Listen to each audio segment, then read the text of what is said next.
Pemerintah Kota Banjarmasin terus melakukan pemetaan terhadap penggunaan lahan di Kota Seribu Sungai ini.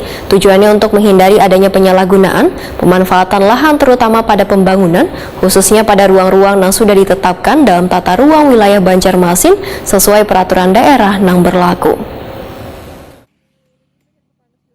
Pemerintah Kota Banjarmasin terus melakukan pemetaan terhadap penggunaan lahan di Kota Seribu Sungai ini. Tujuannya untuk menghindari adanya penyalahgunaan pemanfaatan lahan terutama pada pembangunan. Wakil Wali Kota Banjarmasin Arifin Nur Wetokuni Prima TV tengah hari Senin 5 September 2022 memedahkan setiap lahan memiliki kriteria masing-masing sebelum dimanfaatkan untuk pembangunan atau kawasan hijau yang kada bisa disentuh pembangunan, sehingga lahan tersebut sangatlah penting untuk dilakukan pemetaan karena kada seberatan lahan yang ada di Banjarmasin bisa dijadikan proyek pembangunan maupun proyek lainnya. Menurut Arifin Nur, salah satu lahan yang kada boleh dijadikan proyek pembangunan adalah lahan sawah wan perkebunan yang memiliki kondisi rawa. Jikapun terpaksa untuk dibangun, maka harus memiliki pemantapan pengawasan wan pengukuran. Secara teknis ya hari ini kita sudah lakukan sosialisasi kepada publik dan audiensnya memang lebih banyak kepada camat dan lurah dan tokoh masyarakat yang diundang dalam rangka kita sosialisasi studi komparasi penggunaan lahan di Kota Banjarmasin.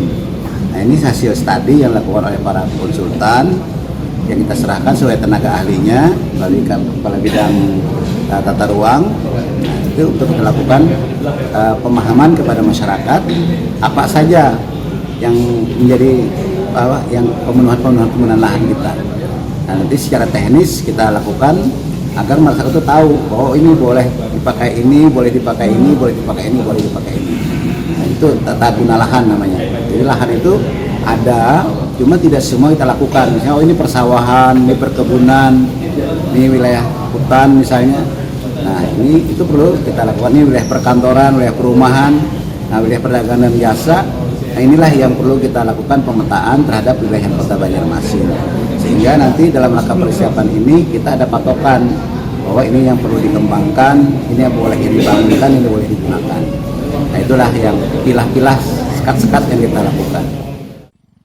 Sementara itu, Ketua Ikatan Nasional Tenaga Ahli Konsultan Indonesia Kalimantan Selatan, Nanda Febrian Pratama Jaya medahkan pemetaan tata ruang lahan ini bertujuan untuk mengendalikan pemanfaatan ruang khususnya pada ruang-ruang yang sudah ditetapkan dalam tata ruang wilayah Banjarmasin sesuai peraturan daerah atau Perda yang berlaku. Nanda Febrian Pratama Jaya menyatakan deviasi tata ruang di area perlindungan atau badan sungai yang masih banyak ditemukan permukiman warga sehingga perlu dilakukan penertiban. PM bidang pekerjaan umum dan penataan ruang.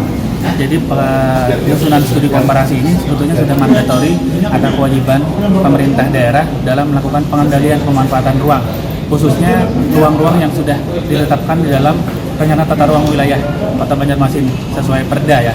Nah, jadi satu itu tadi memang mandatori dari undang-undang. Yang kedua, manfaatnya apa? Kegiatan ini yaitu kita bisa mengukur sejauh mana deviasi pemanfaatan ruang. Kebanyakan di tempat kita deviasinya itu terjadi di area perlindungan setempat namanya atau sebadan sungai. Seharusnya itu clear begitu. Nah, ini masih ditemukan banyak ada pemukiman masyarakat. Nah, itu yang perlu dilakukan penertiban bagaimana pemerintah bisa memberikan solusi terhadap mereka yang berada di wilayah-wilayah yang terjadi deviasi pemanfaatan tadi.